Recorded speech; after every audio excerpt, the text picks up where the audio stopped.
সম্প্রতি জি বাংলায় শুরু হয়েছে দুই বোনের গল্প জোয়ার ভাটা, যেখানে দেখা যাচ্ছে অভিনেত্রী শ্রুতি দাস এবং আরাত্রিকা মাইতিকে। অপরদিকে এর আগে বাংলা টেলিভিশনে টাপুর টুপুর জনপ্রিয়তা পেয়েছিল একইভাবে দুই বোনের গল্প নিয়ে। আর এবারও আরও একবার দুই বোনের গল্প আসছে বাংলা টেলিভিশনে জি বাংলা সোনার হাত ধরে।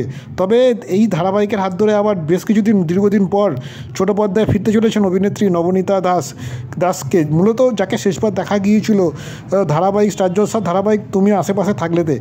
মূলত সেই তারপরে বেশ কিছুদিন ছোটো পর্দায় দেখা যায়নি অভিনেত্রী নবনীতাকে। আর এবারে ছোটো পর্দায় ফিরছে নবনীতা। মূলত তার সাবলীল অভিনয় বরাবরই দর্শকের মন জয় করেছেন। আর এই ধারাবাহিকে আরও একটি চমক থাকছে, যেহেতু দুই বোনের গল্প আর অন্য বোনের চরিত্রে এখানে অভিনয় করবে নবনীতার সঙ্গে অভিনেত্রী দেবাদ্রিতা বসু। সম্প্রতি যাকে দেখা গিয়েছিল জি বাংলার জনপ্রিয় ধারাবাহিক মিঠি জোড়াতে, যেখানে তাকে নেতিবাচক ভূমিকায় দর্শক দেখেছিলেন। তবে এখানে শোনা যাচ্ছে দেবাদ্রিতার চরিত্রটি বেশ পজিটিভ, অর্থাৎ ইতিবাচকই হবে।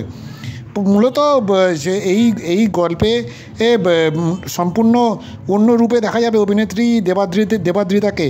আর স্বাভাবিকভাবেই দর্শকের আগ্রহ থাকবে জি বাংলা সোনার এই নতুন ধারাবাহিকে নবনীতার সঙ্গে প্রথমবার দেবাদ্রিতা বসু যখন স্ক্রিন শেয়ার করবে।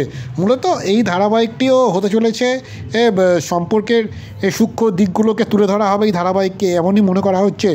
পরিবার কেন্দ্রিক গল্প, মূলত স্বাভাবিকভাবেই এই পারিবারিক কেন্দ্রিক গল্প বরাবরই দর্শক পছন্দ করেছে, এক্ষেত্রেও তার অন্যথা হবে না। অপরদিকে নবনীতার প্রত্যাবর্তনের দিকেও নজর থাকবে দর্শক। সব কিছু ঠিকঠাক থাকলে আর কিছুদিনের মধ্যেই এই ধারাবাহিক শুরু হয়ে যাবে। মূলত জি বাংলা সোনার চ্যানেলের তরফ থেকে খুব শীঘ্রই আনুষ্ঠানিকভাবে ঘোষণা করা হবে। তাদেরও আশা যে আগামী দিনে নবনীতার এবং দেবাদ্রিতার এই দুই বোনের জুটি দর্শকের মন জয় করতে পারবে।